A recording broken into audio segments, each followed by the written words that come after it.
केंद्र, centre of mass, कल हम इस विषय पर चर्चा कर रहे थे कि द्रव्यमान केंद्र क्या होता है। बताएगा कोई मुझे द्रव्यमान केंद्र क्या है?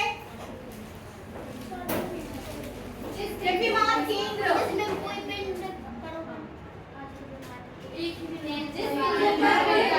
बताइए आयुष।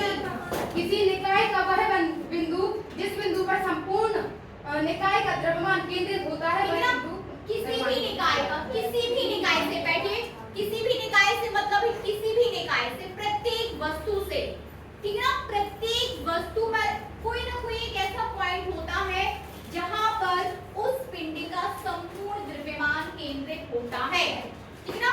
वो पॉइंट आपका क्या कहलाता है? द्रव्यमान केंद्र या फिर सेंटर ऑफ मास, ठीक है ना, सेंटर ऑफ मास। जैसे ये चौक है, ये भी क्या है? एक पिंड है, पिंड है, वस्तु है, निकाय है, तो इस पिंड का द्रव्यमान केंद्र वो बिंदु होगा, ठीक है ना। अब ये कहीं पर भी हो सकता है, यहाँ यहाँ यहाँ यहाँ, क्या मतलब होगा उस द्रव्यमान केंद्र का?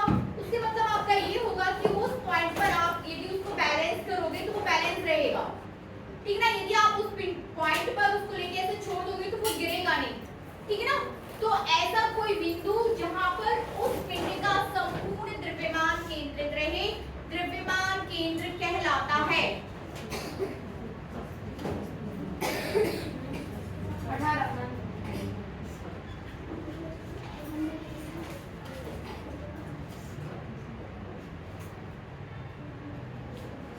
18 कॉपी है, इस कॉपी का कोई एक पॉइंट जहां पर आप उसको ऐसे बैलेंस कर लो और वो गिरे ही ना, तो वो पॉइंट उसका क्या कहलाएगा? द्रव्यमान केंद्र। Thank you. ठीक है, ये चौक, इस चौक का कोई ऐसा बिंदु जहां पर आप इसको बैलेंस कर लो और वो गिरे ही ना, तो क्या हो जाएगा? द्रव्यमान केंद्र। ये डस्टर, इसका कोई एक बिंदु जहां पर आप इसको क्या कर लो? बैलेंस कर लो और वो गिरे ना, ठीक है ना, तो वो क्या कहलाएगा? द्रव्यमान केंद्र। समझ आ रहा है? अब ये जरूरी नहीं है कि द्रव्यमान केंद्र जो है बीचों बीच रहे, डिपेंड करेगा कि यहाँ आपका वेट कितना है और इस साइड वेट कितना है। क्योंकि इसका वेट दोनों साइड एक जैसा है, बराबर है, कल हमने इसको ड्राइव भी किया था, ठीक है ना, विशेष परिस्थिति में आपने इसको ड्राइव भी किया था। क्योंकि ये दोनों एक साइड, दोनों साइड से कैसा है? बराबर है, दोनों साइड वेट कैसा है? एक जैसा है, तो इसका द्रव्यमान केंद्र कहां पर रहेगा? बीचों बीच, सेंटर में रहेगा। बट यदि यहाँ पर वेट ज्यादा और यहाँ पर कम होता तो आपको ज्यादा वेट की तरफ, आपको हमेशा याद रखिए, ज्यादा वेट की तरफ आपको द्रव्यमान केंद्र मिलेगा, ठीक है ना। कहां पर? ज्यादा वेट की तरफ। जैसे वेट यहाँ ज्यादा है और यहाँ कम है, तो फिर वो यहाँ कहीं बैलेंस होगा, यहाँ कहीं, ठीक है ना। तो ये हुआ आपका द्रव्यमान केंद्र। अब इस द्रव्यमान केंद्र को आपने द्विकर्ण निकाय और तीन कण निकाय वाले सिस्टम के लिए आपने इसके लिए फॉर्मूला आपने एस्टैब्लिश किया था, ठीक है ना। जब आप द्विकर्ण निकाय की बात कर रहे थे, किसकी? द्विकर्ण निकाय की। तो द्विकर्ण निकाय के लिए आपके पास जो स्थिति थी किसकी? सेंटर ऑफ मास की, ओरिजिन पॉइंट से, है ना, यहाँ से। तो स्थिति के लिए आपके पास फॉर्मूला क्या आया था?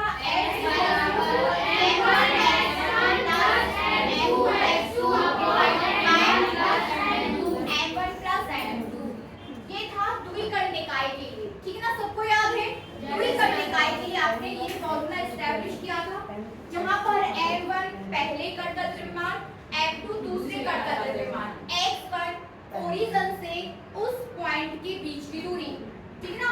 x2 क्या हो जाएगी? केंद्र से या ओरिजिन से M2 द्रव्यमान की कण की दूरी, ठीक है ना। तो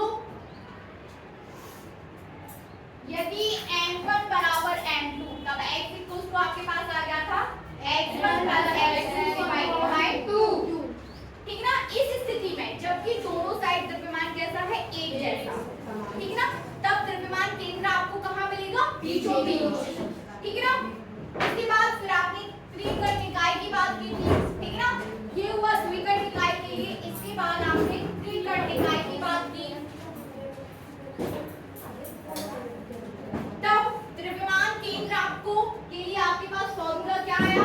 x = m1 x1 + m2 x2 + m3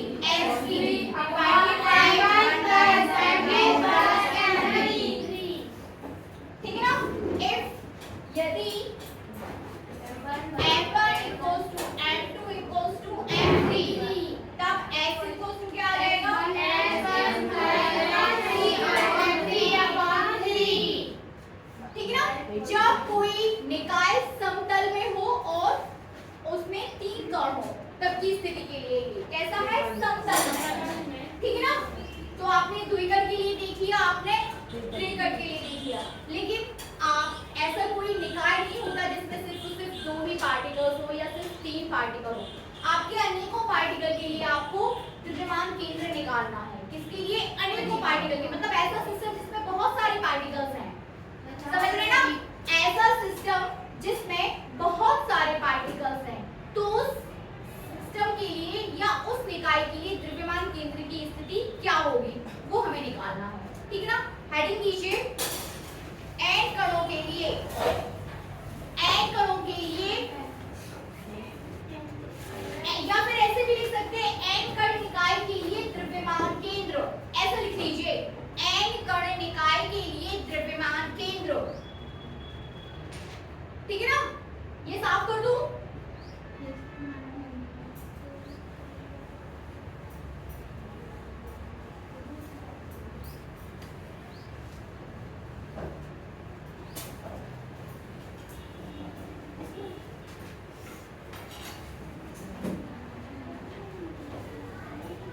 अभी आप सॉल्व कर रही हैं द्रव्यमान के n कण निकाय के लिए द्रव्यमान केंद्र।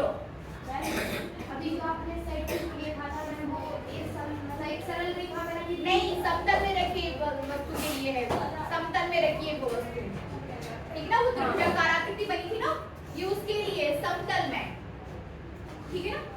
वैसे तीन के लिए निकाल सकते, जैसे दो के लिए निकाला था, एक सरल रेखा में रखी, जैसे ये है, ये चीज आपकी सरल रेखा में रखी है, ठीक है ना, लेकिन ये चीज आपकी समतल में रखी है। अब तक समझ आ रहा, ठीक है ना। ये चीज कहाँ पे रखी है, समतल में, और ये चीज किस में रखी है, सरल रेखा। अब तक समझ आ रहा दोनों में, ऐसा है। तो आपके पास कोई भी निकाय है वो हमेशा समतल में रखा रहेगा या आकाश में रखा रहेगा, द्विविमीय होगा या ठीक है ना, समतल में रखा रहेगा या फिर आकाश में, बताइए। अभी अपन ने निकाला था मैम दो कण के लिए, वो एक ऐसी सरल रेखा में हाँ, रखी थी, हाँ, इसी की जगह दो रखी थी, एक और रख देती हैं, तो इसके लिए निकाल सकते हैं, जैसे अभी आपने वो हाँ, x वाला लिखा, निकाल सकते हैं, उसके लिए आपको ड्राइव करना पड़ेगा, ठीक है ना, निकाल सकते हैं। चलिए अब हमें xy का निकालो, हाँ वही तो वो लिखा था, है ना? चलिए हाँ, वहाँ सिर्फ x निकलेगा। अभी आपने x और y, जब आप समतल में बात कर रहे थे तो आपने x इक्वल टू भी निकाला और y इक्वल टू भी निकाला, मतलब उसके उस कोऑर्डिनेट्स के, मतलब आपके पास जो बिंदु आया था उसका x कोऑर्डिनेट भी निकाला और y कोऑर्डिनेट भी निकाला, x निर्देशांक भी निकाला और y निर्देशांक भी निकाला। अब हम बात करेंगे ऐसे निकाय का जो कि आपका आकाश में रखा हुआ त्रिविमीय है, ठीक है ना। हेडिंग दे दी होगी आप लोगों ने, एक कण निकाय के लिए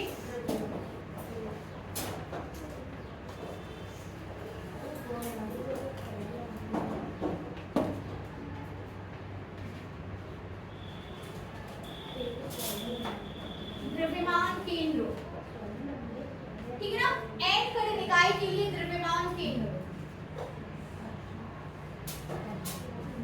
ये आपका कोई निकाय है और इस निकाय में n पार्टिकल्स हैं, बहुत सारे पार्टिकल्स हैं, ठीक है ना, बहुत सारे, ये कई सारे पार्टिकल्स हैं, और इन सभी पार्टिकल्स की आपको कहाँ से स्थिति देखनी है, ओरिजिन से, समझ रहे ना, स्थिति कहाँ से देखनी है, ओरिजिन से। ये आपका केंद्र बिंदु है O, इसकी इससे ओरिजिन से स्थिति ये हो जाएगी, इसकी ये हो जाएगी, इधर आपकी ये हो जाएगी, इससे मिला दो तो फिर ये हो जाएगी, ठीक है ना।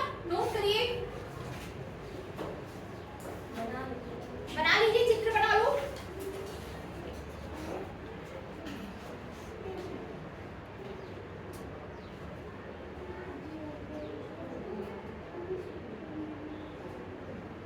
चित्र बना लो।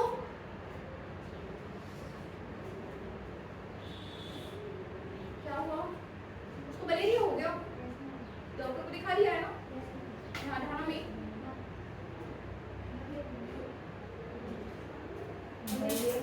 ध्यान रखिए आप लोग अपना, ना बीमारियां फैल रही हैं।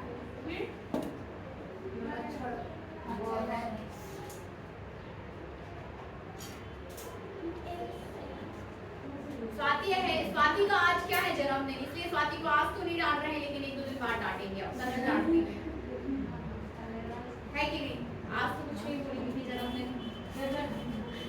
चलिए लिखिए, n कणों के निकाय के लिए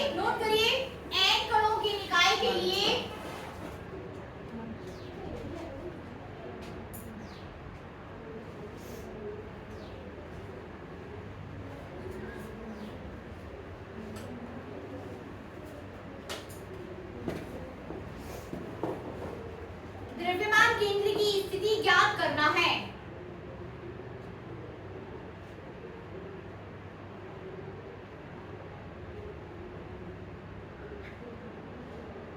द्रव्यमान केंद्र की स्थिति ज्ञात करना है। इसके लिए माना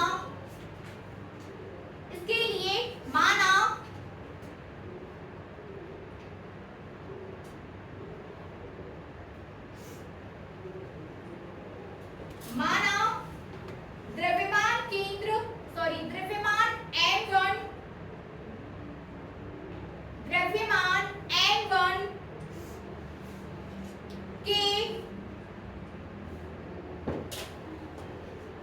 कण के स्थिति निर्देशांक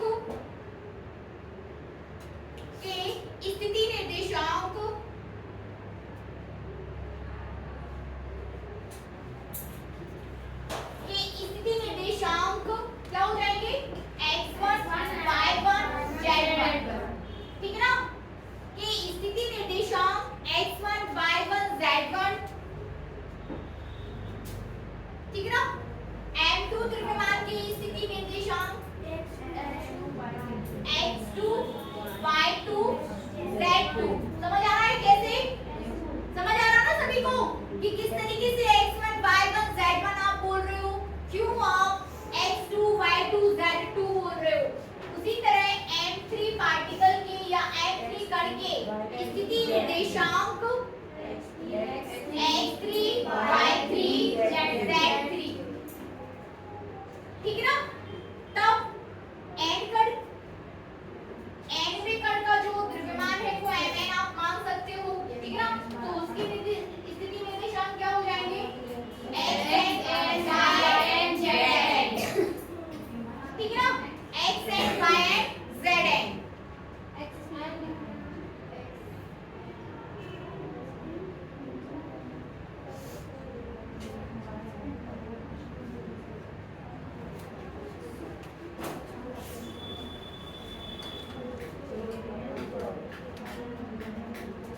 आगे लिखिए,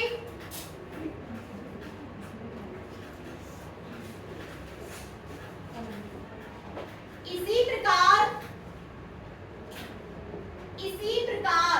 ठीक है ना? mi द्रव्यमान mi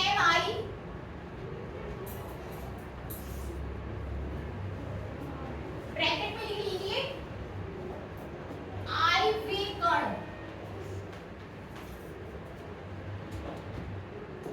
वें कण के स्थिति निर्देशांक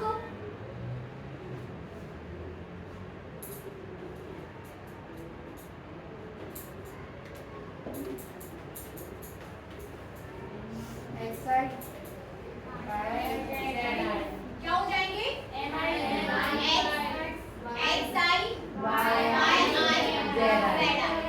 ये आईवे कण के जो है आपके पास स्थिति निर्देशांक आ जाएंगे। माना कि आपके पास टोटल n कण है, ठीक है ना? यहाँ पर आप आईवे कण की स्थिति बता रहे हो कि आईवे कण के जो स्थिति निर्देशांक है वो क्रमशः क्या हो जाएंगे? xi yi zi। बहुत अधिक घबराने की जरूरत नहीं है, ये संख्या सिर्फ उसमें क्या बता रही है आपको? कौन सा कण है?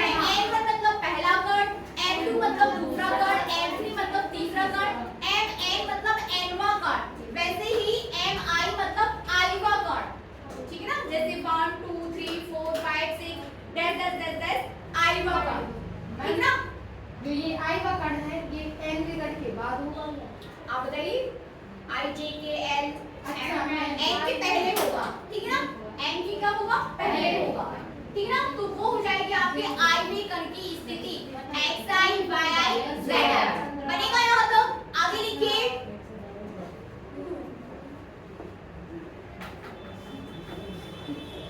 चित्र के अनुसार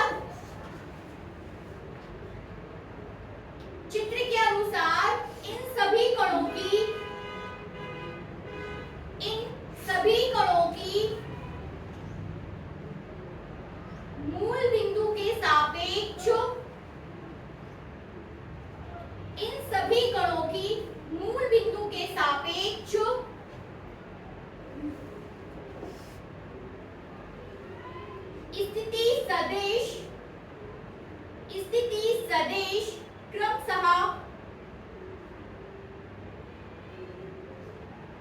ठीक है ना। इन सभी कणों से मतलब आपका M1 से है, मतलब आपका M2 से है, मतलब आपका M3 से है, मतलब आपका Mi से है।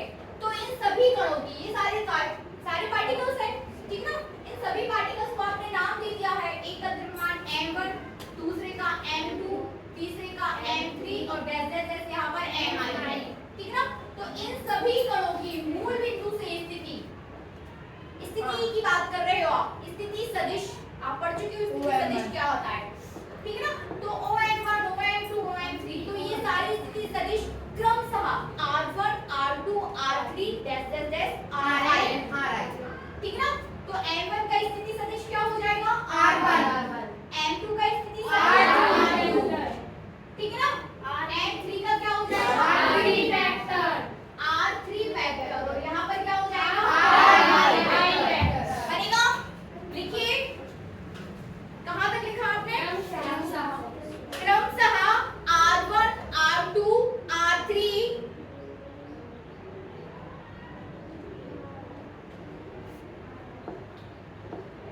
Dash dash dash ma'am RN क्यों नहीं ले रहे? RN ले लो, ये साफ कर दूं। RI की भी बात कर रहे हैं, लेकिन चूंकि आप यदि N तक पहुंचोगे तो फिर आपको N ही लेना पड़ेगा। RI पहले आ जाता है, N ही ले लीजिए, है ना। ये I में करके सिर्फ आपको स्थिति बताई गई है, ठीक है ना। कंफ्यूज मत होइए, है ना, कंफ्यूज तो नहीं हो रहे। मैम जो I है ये अंतिम कण नहीं है, नहीं, अंतिम कण आपका N है, ठीक है ना। और जैसे बीच में मैम इस बीच को बीच में क्या लाएंगे? ले लो, कोई भी कह रहा है कि 10 पकड़ ले लो, 15 पकड़ ले लो। N आपका सबसे लास्ट कण है, सबसे लास्ट। आपसे बात की जा रही है कि आपके पास जो सिस्टम है उसमें टोटल N पार्टिकल्स हैं, N 1 2 3 dash dash dash N, ठीक है ना। उनमें से किसी पहले कण की आपने स्थिति की चर्चा कर रही है कि हाँ इस तरीके से आप निकाल सकते हो, है कि नहीं। लेकिन टोटल पार्टिकल्स कितने हैं, N, ठीक है ना। जिनमें आपकी स्थिति सदिश आपको पता चल गया कि M1 की स्थिति R1, M2 की R2, M3 की R3 और I में पार्टिकल की क्या हो जाएगी, RI, और डैश डैश डैश N में पार्टिकल की क्या हो जाएगी, RN, ठीक है ना। तो स्थिति सदिश क्रमशः R1, R2, R3 dash dash dash RI dash dash dash RN, ये सही रहेगा। ये स्थिति सदिश हो जाएंगे सभी पार्टिकल्स के, ठीक है ना। मैम ये मान लिखो ना, हाँ स्थिति सदिश हो गए। तो स्पष्टतः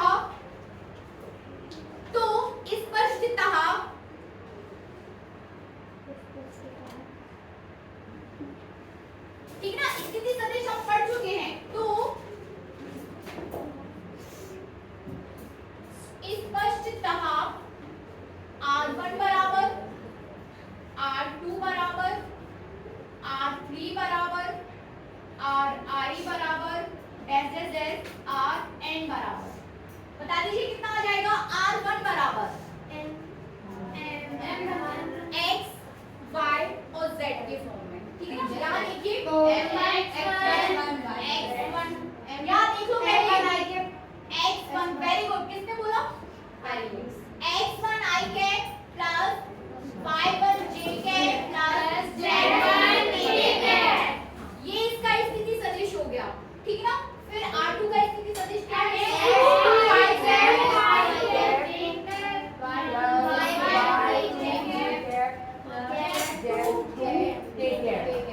ठीक है ना।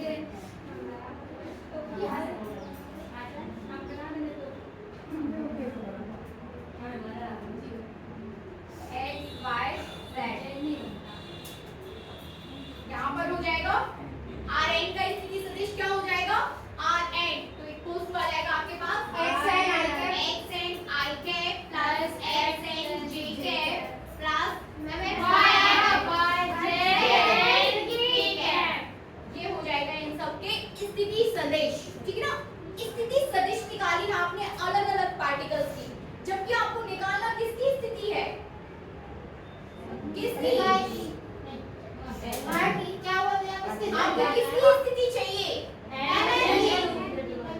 द्रव्यमान केंद्र की स्थिति चाहिए। हम आपको किसकी चाहिए? द्रव्यमान केंद्र। मतलब वो बिंदु जहां पर पिंड का संपूर्ण द्रव्यमान केंद्र रहता है, हमें उसकी स्थिति चाहिए। तो इसके लिए आपने अलग-अलग कणों की स्थिति निकाल ली, ठीक है ना? क्या किया है आपने? अलग-अलग कणों की स्थिति निकाल ली। और आपको निकालना किसकी है? कहां तक पहुंचना है? द्रव्यमान केंद्र की स्थिति तक, ठीक है ना? द्रव्यमान केंद्र की स्थिति तक। ऐसा निकाय जिसमें n कण है और n ऐसे निकाय के द्रव्यमान केंद्र की स्थिति तक आपको पहुंचना है।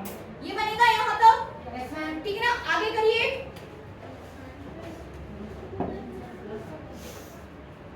लिखिए, तब द्रव्यमान केंद्र C का, तब द्रव्यमान केंद्र C का, ये साफ कर दूं?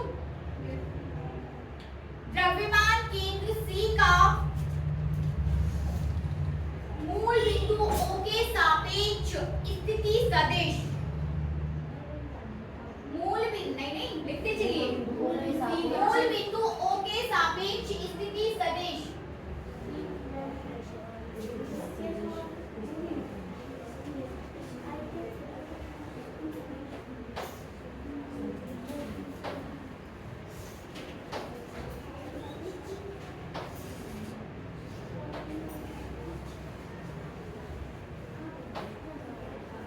क्या हो जाएगा? यहाँ देखिए, जब आप द्विकण निकाय की बात कर रहे थे तब आपने क्या किया था? M1 X1 plus M2 X2 upon M1 plus M2। इसलिए इसका मतलब क्या है कि द्रव्यमान में आपने स्थिति का इंटू किया प्लस दूसरे द्रव्यमान में दूसरे गति की स्थिति से इंटू किया। तो n कण निकाय के लिए क्या हो जाएगा? is denoted by r। इसकी जो स्थिति है n कण निकाय के द्रव्यमान केंद्र की स्थिति, ठीक ना? That is denoted by r। ये r स्थिति सदिश बता रहा है जिसका? द्रव्यमान केंद्र का। कहां से? मूल बिंदु से, ठीक है ना? जैसे ये मूल बिंदु से इसकी स्थिति सदिश r1 है, इस बिंदु की स्थिति सदिश r2 है, इस बिंदु की स्थिति सदिश r3 है, n में कण की rn है। वैसे यहाँ इस पूरे द्रव्यमान में, इस पूरे निकाय में कोई एक बिंदु ऐसा है जिसे आप द्रव्यमान केंद्र बोल रहे हो, माना कि वो यहाँ पर है, तो इसका मूल बिंदु से स्थिति सदिश कितना है? Capital R। इस बिंदु को आप C बोलते हो, ठीक है ना? ये बिंदु C है, पॉइंट क्या है? ये C, लेकिन इसका स्थिति सदिश क्या है? R, ठीक है ना? बिंदु और स्थिति सदिश दोनों में अंतर कर पा रहे हैं? उस पॉइंट को, उस केंद्र को आप C से डिनोट कर रहे हो, ठीक है ना? केंद्र को आप C से डिनोट कर रहे हो, लेकिन उसका स्थिति सदिश कैपिटल R से बता रहे हो, ठीक है ना? Then capital R equal to कितना हो जाना है यहाँ पे? R1। इससे देख लो, ठीक है ना? M1 R1 plus M2 R2 स्थिति सदिश से इंटू करिए, है ना? तो क्या आ जाएगा? M1 R1 plus M2 R2 plus M3 R3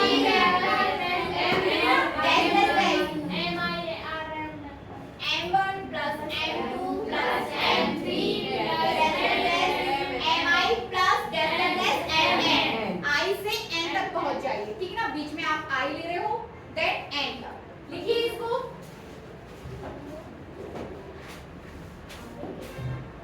बनेगा ना? M1 R1 सभी पर वेक्टर्स लगा लो, डेल डेल आपका ये कहां तक जा रहा है? MN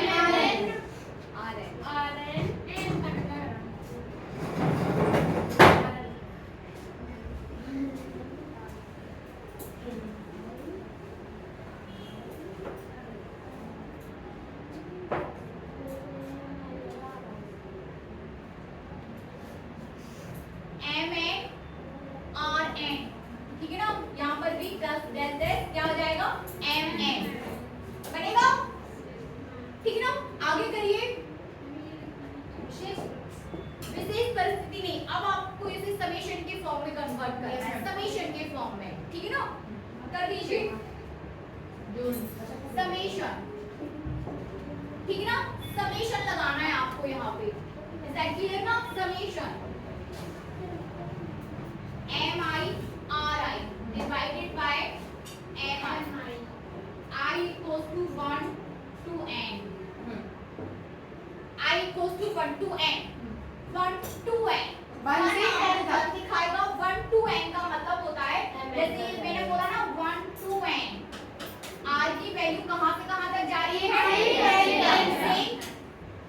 i की वैल्यू वेरी कर रहे हो आप किसकी i की वैल्यूज कहां से कहां तक जा रही है 1 से n ठीक है ना 1 से n मतलब एक बार 1 फिर दूसरी बार में 2 फिर 3 4 5 ठीक है ना तो r equals to 1 to n जब 1 रखोगे तो ये टर्म मिल जाएगा 2 रखोगे तो ये वाला मिल जाएगा 3 रखोगे तो ये वाला जैसे n तक वैसे ही यहाँ पर नीचे भी 1 to n n1 समेशन आपको क्या बताता है टोटल बताता है टोटल जोड़ना बताता है जोड़ना बहुत सारे टर्म्स को आपने शॉर्ट फॉर्म में लिख दिया ठीक है ना बहुत सारे टर्म्स को आपने किस में लिख दिया शॉर्ट फॉर्म में इसको मैम वो समाकलन भी बना सकते हैं ठीक है ना लेकिन सांख्यिकी में फिलहाल अभी आप इसको समीकरण की फॉर्म में ही पूछ रहे हो है ना कर सकते हो वो तब जब आपको किसी के सापेक्ष करना हो तब लेकिन ये अभी सिंपली टोटल है आपका ठीक है ना ये क्या बता रहा है आपको सिंपली टोटल जब आप सिंपल फॉर्म में कर सकते हो तो फिर आप इसको ऐसे ही करिए समीकरण के फॉर्म में बनेगा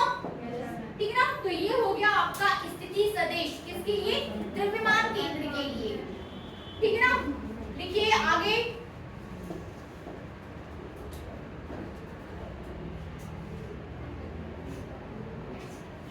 साफ कर दूं जैसे पहले अपन अलग-अलग निकाले थे सभी कैसे निकाले मैं तो वहां तक पहुंचेंगे ना इसलिए अभी कंप्लीट नहीं हुआ है अभी ये आपने क्या निकाला है स्थिति सदिश लेकिन अभी आपने सी का स्थिति सदिश निकाला है दैट इज आर लेकिन अभी आपने उसके निर्देशांक नहीं निकाले हैं x y z अभी आप उस बिंदु के निर्देशांक निकालोगे ठीक ना x y and z ठीक है ना तो लिखिए आगे अब ये चीज आपको क्या दिखा रहा है सम ऑफ mi संपूर्ण द्रव्यमान दिखा रहा है किसका निकाय का कुल द्रव्यमान टोटल मास ठीक है ना टोटल द्रव्यमान इज दैट क्लियर ना क्या दिखा रहा है टोटल द्रव्यमान टोटल तो दैट इज टोटल कितना हो जाएगा if m1 m2 m3 equal to आप बोल दो कैपिटल N ठीक है ना तब आप बोल सकते हो लिखिए आगे इसमें थोड़ा सा लिखिए जहां कैपिटल M इक्वल्स टू ऐसा लिख सकते हैं आप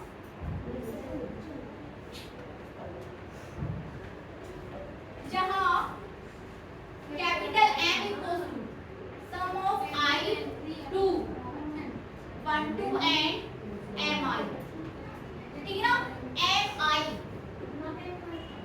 मतलब ये जो चीज है ये आपको क्या बता रही है कुल द्रव्यमान और कुल द्रव्यमान को आप कितना ले सकते हो कैपिटल M समझ पा रहे हो ठीक है ना कुल द्रव्यमान को आप क्या ले सकते हो कैपिटल M अंकिता कर रहे हो बन रहा है मतलब सभी निकाय के सभी पिंडों का कुल द्रव्यमान ठीक है ना निकाय का कुल द्रव्यमान आप सब हो आपका पूरा सभी का वेट जोड़ दिया जाए तो वो कैपिटल M हो जाएगा ठीक ना 40 45 50 39 42 प्लस प्लस प्लस करके कर दिया जाए तो जो टोटल आएगा वो संपूर्ण हो जाएगा कुल हो जाएगा आप सब मिलकर क्या बना रहे हो एक निकाय अलग अलग द्रव्यमान को ऐड कर दिया जाए तो आपको क्या मिल जाएगा उसका टोटल तो ये चीज आपको टोटल बता रही है ठीक है आगे लिखिए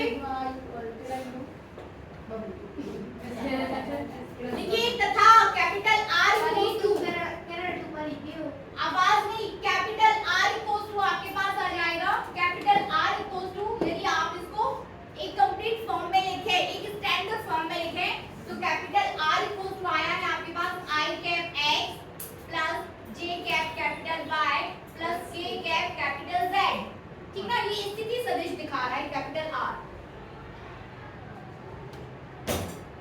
ये अलग फॉर्म में है आपका ये दूसरे फॉर्म में है ठीक है ना स्टैंडर्ड फॉर्मूला है कैपिटल R के लिए मैम ये दूरी दिखा रहा था दूरी नहीं दिखा रहा है भाई R स्थिति सदिश C है ये चीज भी आपकी स्थिति सदिश है और ये चीज भी आपकी स्थिति सदिश है ठीक है ना आगे लिखिए अब इसको आपको कंपैरिजन करना है यहाँ से आपको x y और z निकालना है मतलब इसका और इसका जब आप कंपैरिजन कर लोगे ना समीकरण 1 समीकरण सबसे पहले तो इसकी जगह आप कितना लिख दो पूरा मैम इसको नहीं दे सकते सिग्मा वाले, अरे समेशन वाले को। कैपिटल आर इक्वल टू यहाँ से आपका क्या आ जाएगा, इधर नीचे आ जाएगा कैपिटल एम और ऊपर आ जाएगा sum of I equal to 1 to N M I R I, ठीक है ना, एम आई आर आई। अब आप इसका कंपैरिजन करके x y और z निकाल सकते हो। x इस निर्देशांक को दिखाएगा, y इस निर्देशांक को दिखाएगा और z इस निर्देशांक को दिखाएगा, ठीक है ना। लिखिए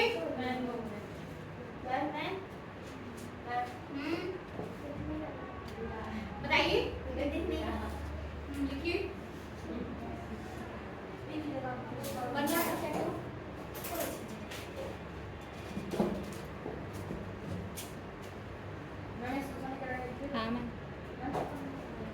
दे दो, इसको दे दो समीकरण ये कहीं भी दे दो, इससे भी निकाल सकते हो आप, उससे भी निकाल सकते हो। इस पर जो फिजिक्स लग रही है वो समझ पा रहे हो आप? Yes ma'am. ठीक है ना, कॉन्सेप्ट समझ पा रहे हो कि आपके पास इतना पूरा है, जैसे आप सब एक निकाय हो तो आपके पास कोई एक ऐसा बिंदु होगा जहां पर पूरी निकाय का जो है द्रव्यमान केंद्रित रहेगा। अब उस द्रव्यमान केंद्र की स्थिति और स्थिति सदिश, ठीक है ना, और उसके निर्देशांक, मतलब आप स्थिति सदिश और निर्देशांक दोनों में अंतर कर पा रहे हो? Yes ma'am. स्थिति सदिश आपका कैपिटल आर है तो निर्देशांक क्या हो जाएंगे, x1 y z। तो आपने ये तो निकाल दिया, स्थिति सदिश ये और से चाहिए, निर्देशांक निकाल, ठीक है ना, आपने ये तो निकाल लिया, अब आपको ये और चाहिए तो वो आप इसका कंपैरिजन करके निकाल सकते हो, ठीक है ना। आगे करें, तो ये हो गया आपका, ये स्टैंडर्ड फॉर्मूले तक आप पहुंच गए हो। लिखिए आगे, यदि द्रव्यमान केंद्र C के स्थिति निर्देशांक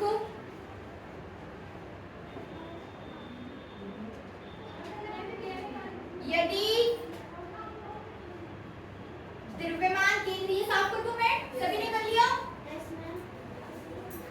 यदि द्रव्यमान केंद्र C के स्थिति निर्देशांक क्रमशः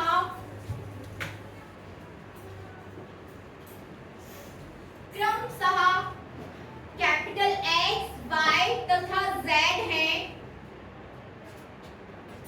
X, Y, Z है, तो कैपिटल X बराबर, ठीक ना, तो कैपिटल X बराबर, जब द्विघात निकाल था तब X क्या आया था, n1 x1 plus n2 x2 divided by n1 plus n2। जब त्रिघात था, ठीक ना,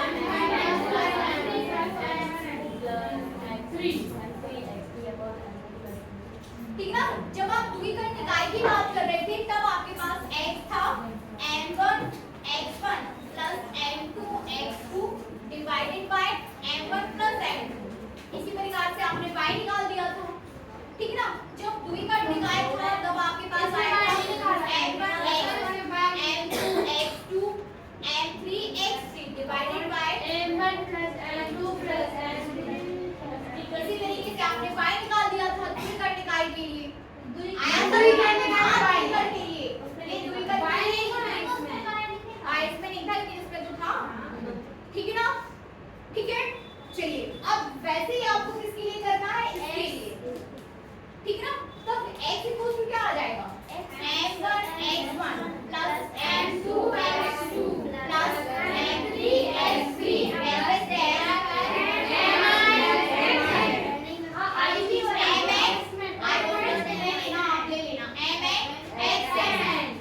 divided by n1 n2 n1 plus n2 plus n3।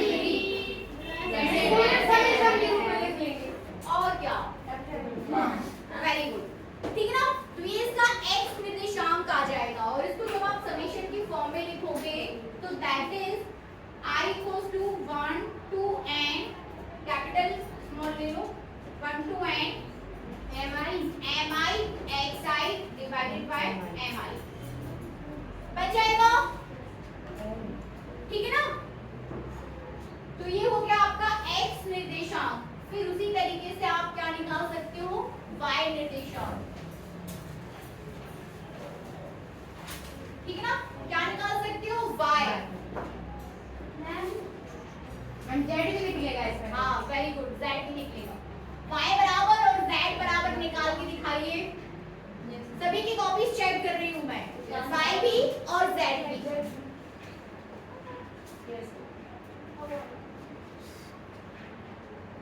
तो इस तरीके से हमने n गण निकाय का द्रव्यमान केंद्र का स्थिति सदिश और उसकी स्थिति दोनों पर बात की, ठीक है ना? इसके बाद नेक्स्ट टॉपिक रहेगा हमारे पास रैखिक संवेग संरक्षण का नियम। होमवर्क है आपके लिए, ये कर लोगे सभी? पक्का? सभी बच्चे? कोई डाउट है तो आप हमसे पूछ सकते हैं।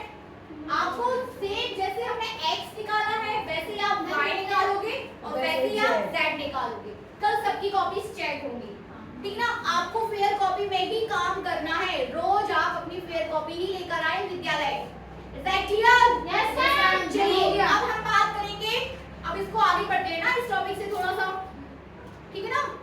चलिए हेडिंग दीजिए, जगह छोड़ दो x और y और z के लिए, और हेडिंग दो संवेग संरक्षण, रैखिक संवेग संरक्षण का नियम।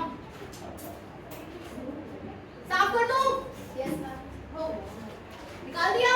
कल चेक करूंगी पर मैं साफ करूंगी।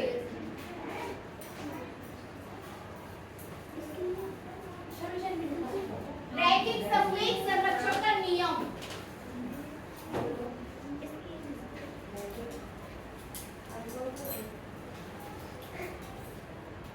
देखिए आपके पास आपने जो चैप्टर या हमने जो चैप्टर स्टार्ट किया है दैट इज कणों का निकाय, ठीक है ना? आप हर चीज में कणों के निकाय पर बात करोगे। अब आपके पास एक कण नहीं है, यहाँ आपके पास एक कण है तो आपने उस एक कण की बात करी। अब आप आदत डाल लीजिए R1, R2, R3 Rn तक जाने की। आप आदत डाल दीजिए M1 + M2 + M3 Mn तक जाने की, ठीक है ना? हर एक टॉपिक में आपका ऐसा होने वाला है, प्रत्येक टॉपिक में, ठीक है ना? अब आप एक कण पर नहीं है, आप कहाँ है? कणों के निकाय पर। आप कणों के निकाय पर बात कर रहे हो, तो हर एक टॉपिक में आपको आप एक कण से उसको स्टार्ट करोगे लेकिन जाओगे कहाँ तक? n कण तक। Is that clear? Her topic में आपको n कण तक जाना है, ठीक है ना? हेडिंग दीजिए संवेग संरक्षण का नियम, law of conservation of linear momentum, रैखिक संवेग संरक्षण का नियम, ठीक है ना? रैखिक की बात कर रहे हैं आप लोग।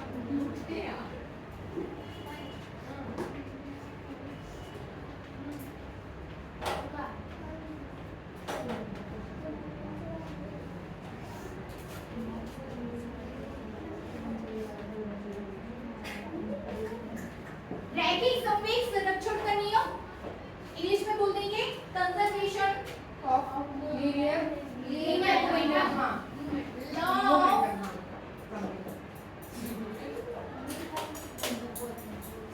Conservation of momentum.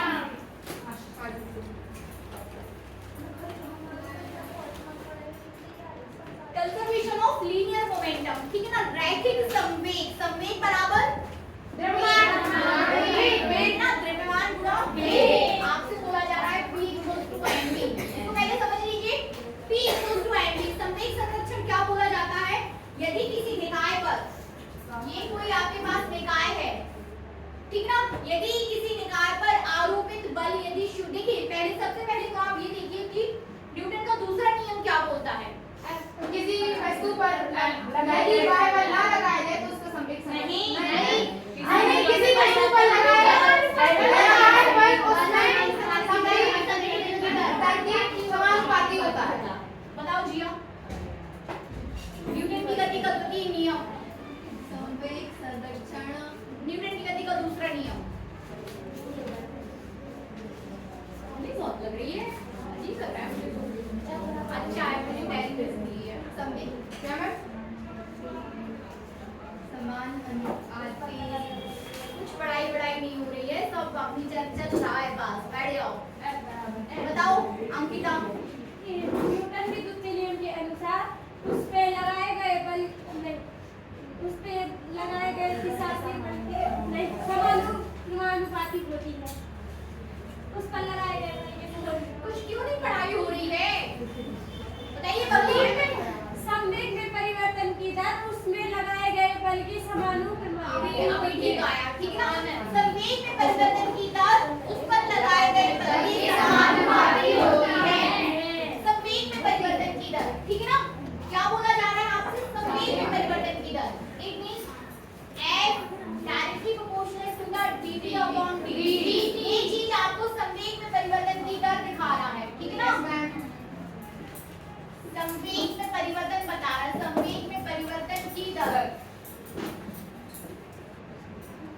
और ये चीज आपको क्या बता रही है? बल।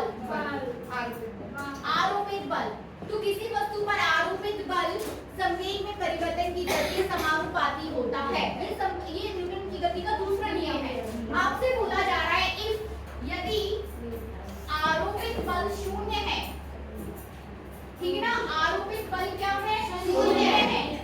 तो ये मतलब आप कोई बल नहीं लगा रहे हो तो उस वस्तु का संवेग संरक्षित रहता है, नियत रहता है। यदि इस F को आप क्या कर दो? 0, dP upon dV equal to क्या हो जाएगा? 0। संवेग में परिवर्तन की दर क्या हो गई? 0। ये क्या हुआ है अभी? संवेग में परिवर्तन की दर 0 हुई है। और फिर आपका P इक्वल टू आ जाएगा नियतांक या नियत, ठीक है ना। इसे बोलते हैं संवेग संरक्षण का नियम। तो संवेग संरक्षण आप कहां से स्टार्ट करोगे? न्यूटन की गति के दूसरे नियम से, ठीक है ना। नोट कर लो फटाफट। किसी गतिमान कण का रैखिक संवेग, जल्दी जल्दी लिखिए। किसी गतिमान कण का रैखिक संवेग उस कण के निकाय, उस कण के द्रव्यमान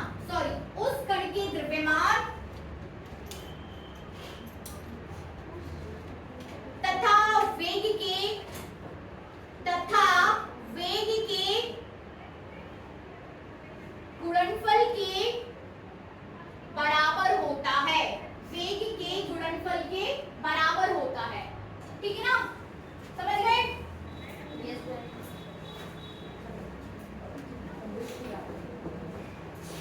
अर्थात रैखिक संवेग P बराबर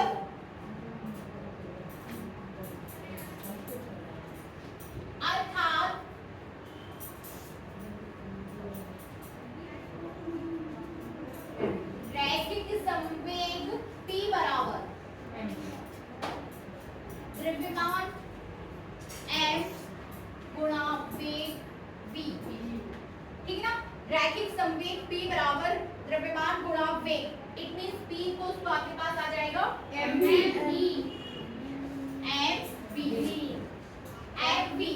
ठीक है ना। P equals to mv। आगे लिखिए,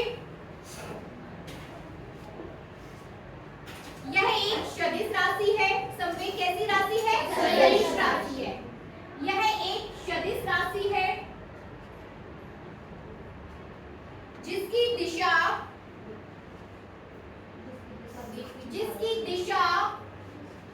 कण के वेग की दिशा होती है। जिसकी दिशा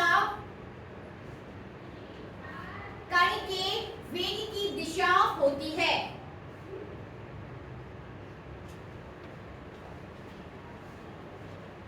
इसका मात्रक क्या हो जाएगा? इसका मात्रक किलोग्राम मीटर प्रति सेकंड है। किलोग्राम मीटर प्रति सेकंड, ms -1 मीटर प्रति सेकंड, ठीक है ना। किलोग्राम मीटर प्रति सेकंड है तथा विमीय सूत्र MLT -1 क्या हो जाएगा? विमीय सूत्र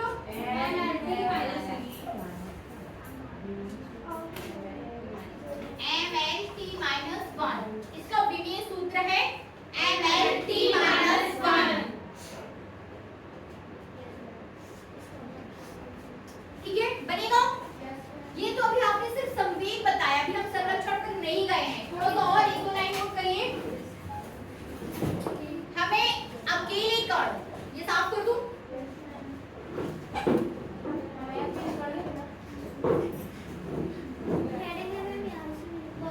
इसी में लिखना है अभी आपको।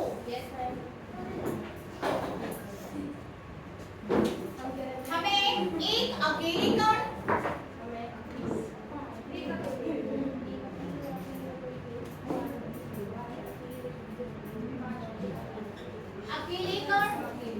आगे लिखिए, द्विकण निकाय,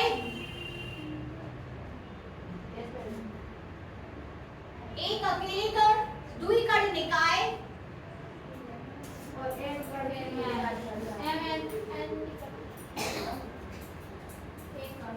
लगाओ